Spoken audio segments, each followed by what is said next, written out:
Kasih karunia dan damai sejahtera dari Allah Bapa kita dan dari anaknya Tuhan Yesus Kristus menyertai kamu sekalian. Amin.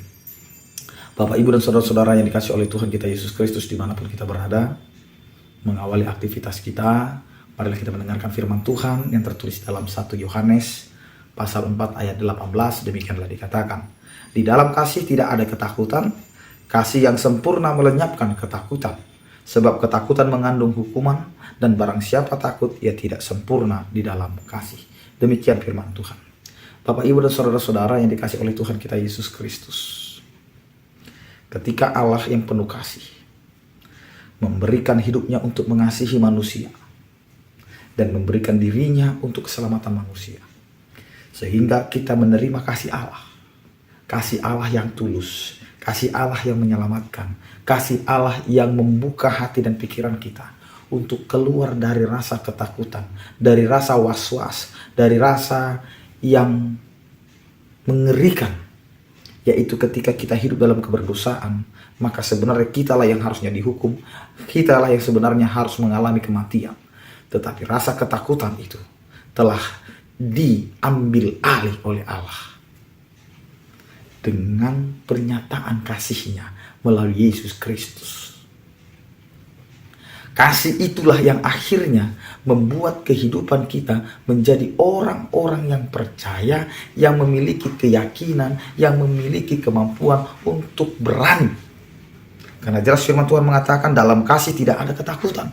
Karena memang kasih Allah itu memberikan keberanian, memberikan keteguhan, memberikan kekuatan ke dalam kehidupan kita.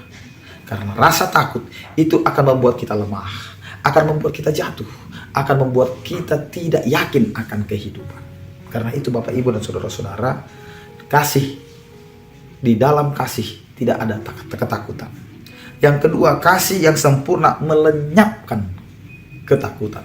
Jadi dengan adanya kasih, maka rasa takut itu akhirnya menjadi mengecil. Rasa kasih itulah yang membesar, sehingga itulah yang menguasai kehidupan kita, dan akhirnya kasih itu akan menutupi banyak kesalahan. Kasih itu akan memeluk orang yang bersalah supaya dia berubah dari kesalahannya. Jadi tidak ada lagi rasa takut. Tidak ada lagi rasa takut karena keberdosaan. Tidak ada lagi rasa takut karena kelemahan. Tidak ada lagi rasa takut karena dia tidak bisa apa-apa. Jadi rasa takut itu lenyap karena ketika kasih sudah merangkul dan mengatakan bukan karena engkau lemah Allah tidak mengasihi, bukan karena engkau tidak memiliki kemampuan maka Allah tidak mengasihi, bukan itu. Tetapi di dalam kelemahanmu, di dalam ketidakberdayaanmu, di dalam ketidakmampuan kita, Allah datang merangkul dan penuh kasih, sehingga rasa takut kita menjadi lenyap karena kasih itu muncul, membuat kita akhirnya percaya diri, yakin bahwa hidup kita akan selalu dikasihi oleh Allah meskipun kita penuh dengan kekurangan dan kelemahan. Bapak, Ibu, dan saudara-saudara yang dikasihi oleh Tuhan kita Yesus Kristus, yang ketiga yang mau kita pahami tentang firman Tuhan hari ini adalah ketika hidup kita dikuasai oleh rasa takut, maka yang ada di pikiran kita adalah hukuman. Karena orang yang memikirkan hukuman itu yang akan dihantui rasa takut. Jadi ketakutan itu karena kita merasa kita adalah orang yang berdosa, orang yang tidak mampu, orang yang melakukan kesalahan, sehingga yang kita lihat adalah sanksinya atau hukumannya, hukuman yang akan kita terima. Nah, itu yang membuat kita takut. Sehingga lihat apa yang terjadi ketika firman Tuhan berkata upah dosa adalah maut. Berarti dosa akan mengakibatkan kematian. Sehingga manusia sampai hari ini sangat takut ketika berhadapan dengan kematian. Karena apa? Karena kematian itu bermula dari dosa. Dosa itu yang akhirnya membawa kita ke dalam kematian. Karena rasa takut itu. Rasa takut itu mengandung hukuman. Karena memang awalnya sudah jelas dikatakan, kalau kita berdosa maka kematian akan menghantar kita. Sehingga sampai saat ini ketakutan itu tidak bisa kita atasi kalau sudah menghadapi kematian.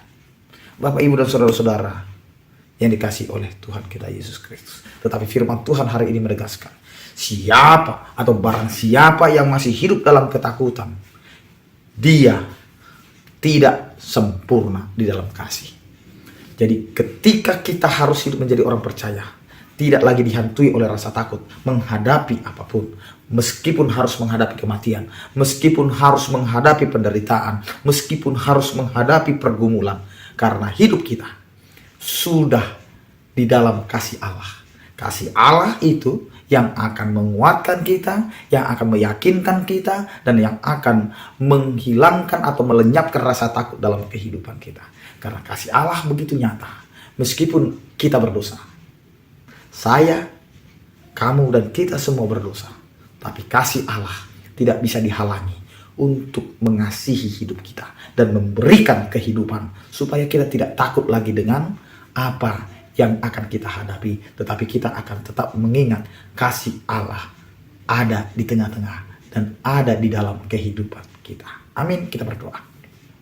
Terima kasih Tuhan, karena kasih-Mu begitu besar, sehingga Engkau memperkenankan kami yang berdosa ini ada bersama-sama dengan Engkau dalam pembenaran. Karena itu Tuhan, terima kasih. Kasih-Mu lah yang telah Engkau nyatakan sehingga kami dapat diselamatkan.